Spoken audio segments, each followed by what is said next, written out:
મેં ફ્રેન્ડ્સ આજે તો વહેલા સવારમાં ઉઠી નાહી ધોઈ મેં નાસ્તો પણ બનાવી દીધો। નાસ્તામાં થેપલા અને માખણ અને ચા બનાવી અને પછી મેં કપડાં પણ ધોઈ નાખ્યા। કપડાં ધોઈ અને હું થઈ ગઈ તૈયાર, કેમ કે મારે જવાનું હતું જોબ હોસ્પિટલે। અને પછી અમે નીકળી ગયા હોસ્પિટલ જવા માટે। અને હોસ્પિટલ આવી થોડી વાર બેઠા અને પપૈયું ખાધું અને થોડું ઘણું કામ પતાવ્યું અને બપોર પણ થઈ ગઈ। બપોરે ઘરે આવી ફરી પાછું મેં જમવાનું બનાવી દીધું। જમવામાં ફુલેવર બટેકાનું શાક અને રોટલી પણ બનાવી નાખી અને બસ થોડી વાર બપોરે આરામ કર્યો અને ફરી પાછા અમે આવી ગયા હોસ્પિટલે।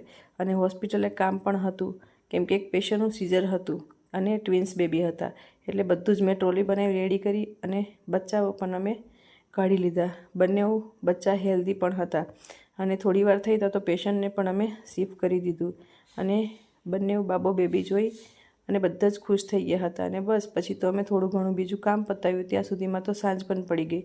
ઘરે આવી ફટાફટ મેં તો પૂરી અને ભીંડાનું શાક બનાવી અને જમી લીધું। જમી અને થોડી વાર ગપ્પા માર્યા અને ઠંડો આઈસ્ક્રીમ પણ ખાઈ લીધો। ગુડ નાઇટ ફ્રેન્ડ, લાઇક કરો, શેર કરો અને સબસ્ક્રાઈબ કરો।